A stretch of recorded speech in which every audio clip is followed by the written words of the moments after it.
Hello friends, welcome to my channel Sonu family vlogs. કેમ છો બધાને ભાવથી જય સ્વામિનારાયણ, જય શ્રી કૃષ્ણ, રામ રામ. તો આજે મેં એક સરસ મજાનું કામ કરી નાખ્યું. જો આ સરસ મજાનું એસીનું કવર કરી નાખ્યું.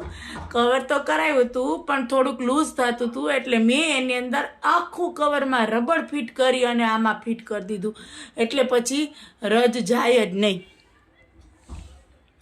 મને એવો આઈડિયો પપ્પાની આવ્યા ને, તો પપ્પા કહે કે સોનામાં ફરતું રબર નાખી દો, એટલે કે તમારે છે ને એને ઉતારવામાં અને ચડાવવામાં સહેલું પડે, અને પ્લસ એ કે આ ખેંચમ ખેંચી કરવી ના પડે ને લૂઝ ન થાય, તો એમાં ધૂળ ન જાય એમ. અને બીજું કે આજે મારે સૂપ ભાત કરવાના છે, અને હજી સૂપ ભાત કરી નાખીએ ચાલો. એટલે કેટલો સમયથી આ વાત હતી સૂપ ભાતની, તો મને એમ થયું ચાલો આજે તો સૂપ ભાત કરી નાખીએ.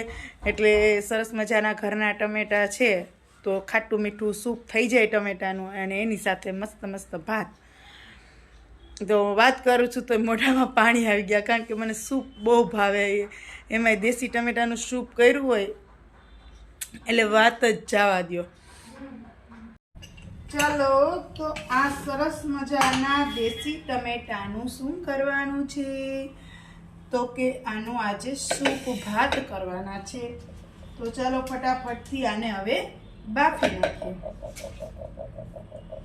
મને સૂપ ભાત બહુ ભાવે, બહુ બહુ બહુ. ઘરના ટમેટા થાય એટલે હું એકાદ વખત, 1 થી 2 વખત તો હું સૂપ ભાત કરું છું. ચલો સૂપ ભાત કરી નાખીએ.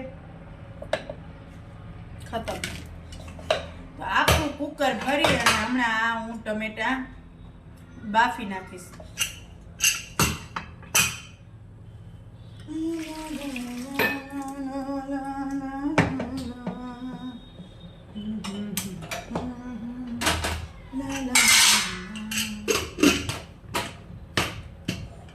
સારું ચાલો.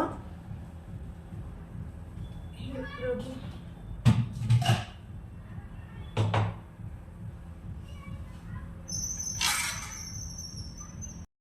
અને ખરેખર છે ને ટમેટાની સિઝન ચાલુ થાય ને દેશી ટમેટા, એટલે સૂપ ભાત ખવાય. સૂપ ભાત સારા, કારણ કે સૂપ તો દેશી ટમેટાનું એટલે એકદમ ખાટું હોય, એટલે એમાંથી વિટામિન સી મળે. ઓમ તો આપણે કંઈક વસ્તુ ખાતા જ ન હોય ખાટી. તો રોટલી કંઈ એટલી બધી બનાવવાની નથી. ચાલો સૂપ અને ભાત બનાવવાના છે, તો રોટલી બી થોડી બનાવવી પડશે. મારે તો રોટલી જમવી જ નથી. એક તો જાડા હોય ને સૂપ ભાત ને રોટલી ખાય તો ક્યાં જાય બોડી. આજ તો ટમેટા ઉત્સવ કરી નાખ્યો છે. જો આટલા બધા કટકા કરી ટમેટાના, અને તીખાની ભૂકી નાખી, પછી નિમક નાખી, અને ભગવાનને ધરી અને પછી હું ખાઈ લઉં.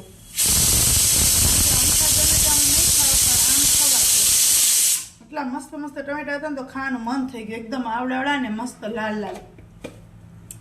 તો સારું ચાલો, આ ટમેટા ચમચી ટમેટા સરસ મજાના તીખાની ભૂકી અને નિમકવાળા ભગવાનને ધરી લઉં, પછી હું ખાઈ લઉં. અને જમવાની હજી ઘણી વાર છે, બીજો કાંઈ નાસ્તો કરવો નથી. સારું ચાલો, તો ટમેટા બફાઈ ગયા છે. હવે હું એમાં સેજ બ્લેન્ડર મારી દઉં, એટલે સરસ એક રસ થઈ જાય. ચાલો, તો ટમેટા બાફાઈને બ્લેન્ડર મરાઈ ગયું છે, ને હવે એને હું ગાળી લઉં, એટલે એમાંથી આછી છાલ ને બધું નીકળી જાય.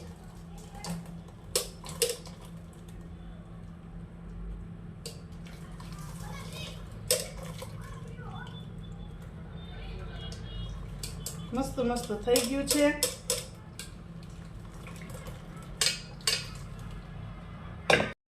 સારું ચાલો, તો હવે સૂપ વઘારી નાખીએ, સૂપ બનાવી લઈએ. વસંત કાલ તમે શનિવાર રહેવાના, તો શું કરવાનું છે? ખીચડી લઈ જવાની હશે ને? મારી ખીચડીની તૈયારી કરવી જોઈએ ને.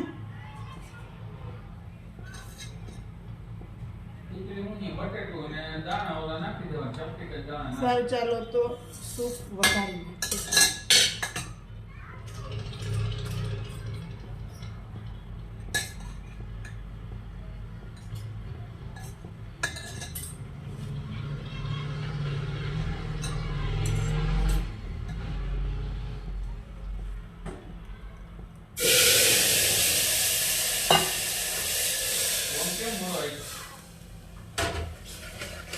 મને શું ખબર. સારું ચાલો તો હવે સૂપ વઘારી નાખીએ, સૂપ બનાવી લઈએ.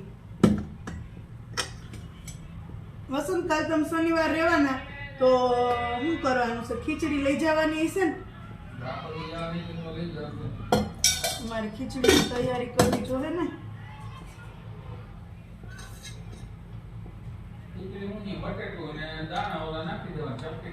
સારું ચાલો તો સૂપ વઘારી નાખીએ.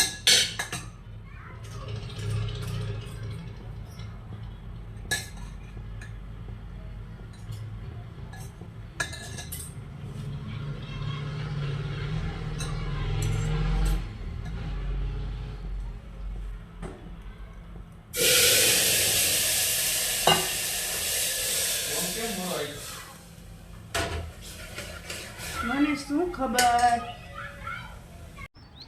હા તો આજે ઓમે એમ કીધું કે મમ્મા મારે મંદિરે જવું છે એટલે હું આજે ટ્યુશનમાંથી મોડો આવીશ. તો એ ગયા છે, આજે શનિવાર રહ્યા છે તો એ અને એનો ફ્રેન્ડ, અને જો મંદિરે કેટલા ભક્તો આવતા હશે તો પૈસા ધરતા હશે, કેટલા બધા પૈસા દેખાતા હતા જો. અને એ કે મંદિરે પ્રદક્ષિણા કરશું, આજ શનિવાર રહ્યા છીએ એટલે જો. અને આમે ખરેખર થોડું ઘણું છે ને બાળકોમાં ભગવાનનું હોવું જ જોઈએ એમ, કે એની પાસે આપણે દીવાબત્તી કરાવાય એક ટાઈમ, એવું થોડું ઘણું હોય ને તો એને થોડીક ભગવાનનું કે ભગવાન છે એમ. તો એ પોતે શનિવાર રહ્યો ને તો હનુમાનજીના દર્શન કરવા આવ્યો, અને શનિવાર તો રીએ જ હો, કંઈક જ ના રહે. હું એ ના પાડું ને તો જ ના રહે, બાકી તેને રહેવું જ હોય. અને એને જો કેવા ભગવાનના દર્શન કર્યા હનુમાન દાદાના. અને આ કેટલું સરસ મજાનું બાજુમાં મંદિર છે, અને ત્યાં ઘણા છોકરા દર્શન કરવા જતા હોય, એ પોતે પણ ગયા. સારું ચાલો તો ઓમભાઈ તો ટ્યુશનમાંથી આવી ગયા, અને હવે થોડુંક માઇન્ડ ફ્રેશ કરવા એને તારે લાંબા થઈને ટીવી જોઈ રહ્યા છે, અને સાઉથનું પિક્ચર જોવે છે જો. એને એવા સાઉથના પિક્ચર જ બહુ ગમે જોવા. તો સારું ચાલો, સાંજનો સમય થઈ ગયો છે અને હવે રસોઈનો ટાઈમ થઈ ગયો છે. તો જોતા રહો મારા સરસ મજાના આવા અલગ અલગ વ્લોગ્સ અને અલગ અલગ વિડીયો. જો તમે પહેલી જ વખત મારો વિડીયો જોતા હો તો મારી ચેનલને સબસ્ક્રાઈબ કરજો, નોટિફિકેશન પર ક્લિક કરી અને ઓલ પર ક્લિક કરી દેજો, જેથી પહેલો જ વિડીયો તમને જોવા મળે. અને મારા શોર્ટ વિડીયા બપોર વચ્ચે 1 થી 2:30 સમયમાં આવશે, તે પણ જોવાનું જરૂર ભૂલશો નહીં, કારણ કે હસાવવા માટે હોય છે અને લોકોનો માઇન્ડ ફ્રેશ કરવા માટે કોમેડી વિડીયો હોય છે. એ પણ તમારા ગ્રુપમાં શેર કરજો. સારું ચાલો તો જોતા રહો આવા એક નવા વિડીયો, અને ફરી મળીશું એક નવા વ્લોગ સાથે. ત્યાં સુધી બધાને જય સ્વામિનારાયણ, જય શ્રી કૃષ્ણ, રામ રામ.